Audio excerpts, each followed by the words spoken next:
Binational à sens unique, ils passent à la télé comme d'autres passent à confesse, maquillés, parfumés, au sérieux, ces écrivains et politiciens algériens accueillis sur les plateaux français comme on reçoit un médecin de famille. L'Algérie tous, il faut leur avis. Les questions sont toujours les mêmes et les réponses aussi, car ils savent que ce qu'on attend d'eux n'est pas une vérité mais une formulation élégante de l'échec.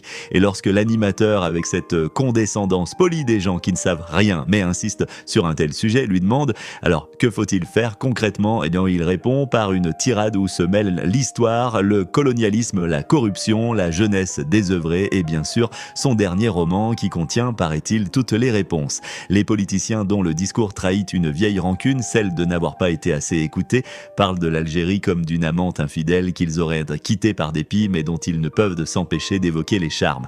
L'Algérie, disent-ils, est un pays riche mais mal gouverné et ils hochent la tête, satisfaits de cette vérité qu'ils croient profonde alors qu'elle n'est qu'une banalité ressassée depuis des décennies. Le politicien, lui, n'a pas de livre à vendre, mais il a une cause, ou du moins l'apparence d'une cause.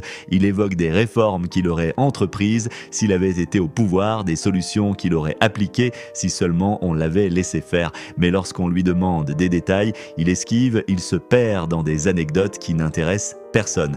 Chacun d'eux s'est trouvé une spécialité. Un tel savoure les plateaux de France Culture où il explique entre deux silences savamment calculés que l'Algérie est un pays qui se cherche.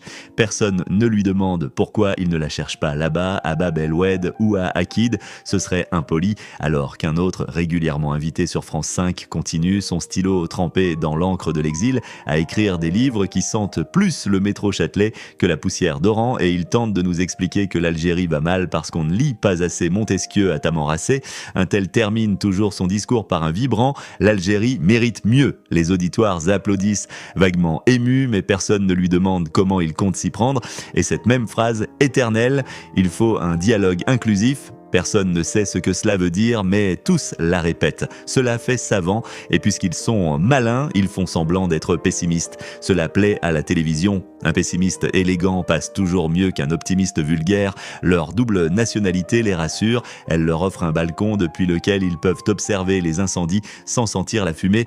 Leur exil devient une forme d'art. Ils transforment leur absence en présence éditoriale. Ils parlent pour ceux qui ne les lisent pas. Ils pleurent une Algérie qu'ils ne touchent plus, mais qui les nourrit encore, page après page, chronique après chronique, jusqu'au dernier mot. Et lorsqu'on leur demande s'ils comptent rentrer pour de bon, ils sourient. « Je ne suis jamais parti », disent-ils, c'est faux, mais ça sonne bien. Et bien, suite de l'article dans L'Algérie, Tafsir Ismail Zanoun, recueil de 99 chroniques, disponible uniquement sur Amazon.